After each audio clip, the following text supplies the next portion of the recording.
you're getting the name, addresses, and phone numbers out of the system here, and what, in your view, what's the purpose of this? The purpose is to first identify who lives within this village that you're going to develop. And you want to get their names, their addresses, and their numbers. And this is to call them, and just basically a courtesy call to let them know this day will be in your area. And it's not so much as to forewarn them, but you know, people work, people have, you know, right, people work, people have different obligations. So if they know, well, hey, I spoke to this guy or this girl, and they said that they would be in our neighborhood, let me go out and see what's going on. Versus you just going and everyone's like, well, who the heck are all these people ringing these doorbells? Are these gangbangers? Ounce of prevention, that type of, yeah, that's good. But what's the ultimate goal? Why? I mean, with the killing, is this going to help the killing? Is this going to help with the rapists? What is this, what you doing, getting this information going to do?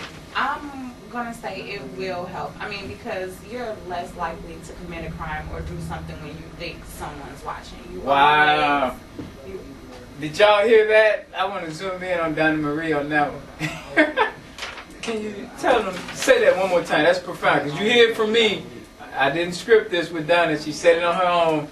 What you just said? People are less likely to get in trouble and commit crimes if they think that someone is watching. That is true. See that? So to all our people that live on the blocks, that stand isolated, not talking to your neighbors, you're helping the criminals.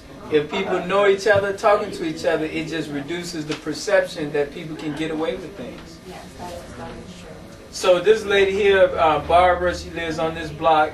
Well, what do you want from Barbara, ultimately? I would call Barbara, let her know who we are and what we're doing, and I would just want to identify, you know, what's going on. Do you know what's going on in your neighborhood? Do you know anybody in your neighborhood? Because if we reach out to Barbara, Barbara might know 3 other neighbors that we can reach out to, and oh, well, why don't you give her a call? Or, you know, we can figure out what Barbara's needs are, who is Barbara, like you said, and, you know, we can work from there. Now, think about, and just put this in perspective. What if Barbara has a daughter that is getting her period for the first time, and it's a boy that's flirting with her, and these are real life issues. How can you be of assistance to her with what her daughter's going through? Or can you? I feel that I can be in a big assistance. I mean, because when I was growing up, I didn't have an older sister who I felt comfortable going to talk to and telling her what my problems are. So, you know, the first reaction is go to mom, and you can't always talk to mom about everything. So if it's like, well, just come over and speak to my daughter, I just want to know what's going on with her. You know, that's the best way to find out, you know, because they're not going to tell their parents everything. So it takes a village, right? I mean, the layers of support. If one person can't do it, you got another person to do it. Will, why don't you come on in? We got the governor for 60621 joining in on this conversation. You got a check. And we pretty much, Donna went through the little quick orientation, and she out here got over 20 people, it looks like, name, address, and phone number already. Okay. So we just talking about building the villages and what we can do to change. And Donna, what if I tell you, I spoke to a few people recently about, I called them and talked to them about their blocks. And I called it the DWBBA. Stands for Don't Want to Be Bothered Areas. These people, I call them, hello Veronica, you there? Who, what? Me and Veronica fighting right now, you can't talk to a clique. So what do you do when you got that hostility and people who don't want to be bothered? Well, a lot of people don't like to be called. So, I mean, Black people or white people? Which people? I think it's just people in general. Everyone is stuck up on the telemarketers calling. So, you know, people don't like to speak on the phone. So it's like, okay, if I identify, well, she lives 750 and she didn't want to be bothered, maybe if I go knock on the door, maybe she does need something. Maybe just that day when I called her, she didn't feel like being bothered. I mean, and that's the thing. You calling with good, doing good for her in mind when you get this DWBBA. Oh yeah, I'm a persistent person, so it doesn't matter. Like, I was still going knock on the door just because maybe, like I said, that day she didn't feel well.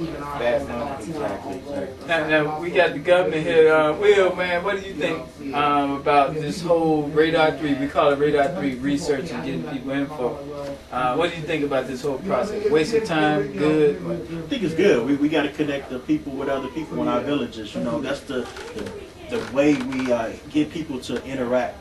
So that's the main thing. That's what's causing some of the issues in our community. The social disconnect. And so when we connect out with people in our area, man, you know, people going through what we call the BL. BL. You know what BL is yet? No. Oh, you may experience it. You may experience it. Yeah, and it's the life. Black life. It's all that. That's all the issues and dramas of being black in America. And so when we talk about building villages, we're creating a buffer for those issues that are coming up against us. And I know in my village, 2125, I mean, we helped out a sister with the boot. She's at City booted her car. She's a nurse over at Presbyterian St. Luke. And she's also going to school. I want to say it was DePaul University. She's going over there, and so we created that buffer with her to help her, you know, go on financially. Yeah. And it really came from the village because they've been buying their tissue, getting the dollar circulating, so that we had a little something to add to it. And that's how you kind of buffer some of those things in your community. So, but that's what Donna said. She would talk to that young girl who just got her menstrual, and because she didn't have somebody, you said. I didn't have any older sisters. Older sister, right. You could be an older sister, mentor to someone else, because you know what you were missing, or was lacking at that age, or back in those days. So that's really good. Yeah, it's a lot of personal issues that go on with young ladies anyway. That of course you can't open up to dad about because you're a young lady, and you obviously don't want to talk to your mom about. My daughter, I try to force her to open up, and she don't want to open up. Because you're dad. You know, you'll always be dad, no matter how close. I have a 21-year-old daughter. You know, and so yeah, I got a 21-year-old daughter. She's actually she's 22. 22. You know, you know, so I had that. We don't have a large age gap, so we do talk a lot. You know, but when she came across those issues, it was pretty hard. So but the discussion was the sex or oh yeah, the discussion. All of them. I mean, because you're still going to Japan, you know. So I can understand that because I thought I had the coolest father, but when period time came, but see, I made my 18-year-old put a condom on a banana. You know, and it was so. I mean, she was like, "I'm not doing it." We finna have this discussion. And we did it. It took a lot. Then sorry. I mean, it did. It probably took a lot. That was probably like the hardest thing you've ever had to do to. Right. Oh yeah. Oh yeah. That's right. Gotta be prepared. Gotta be prepared. And I told her it's not an endorsement. You know what I mean? I'm not endorsing it, but at the same time, you can't be bringing no babies in the world. You're not ready yet. So just to close this out, you guys, because this is a mini commercial to you. Please know that what's happening to us in this city and across the country with this violence in our neighborhood, I ask that you take some time out, even if it's 5-10 minutes, to get to know your neighbor. I don't care what you're doing. If you don't know the people on the left and right of you in your own community, it's going to make it hard for us to do anything to rebuild. Any closing statements you want to make, Donna? I just want to back that. If all you do is speak to the person when you walk out for work in the morning, just build that relationship because you never know what you need. Everyone runs out of tissue. Everyone runs out of sugar. And because you spoke to that one woman that lived next to you, you can go and ask. It might open up the door. Sugar, you know? So yeah, I would like to reiterate that. What you got with close us out? Build a Village campaign, my move was just going on. You know, people in the village actually. There you go.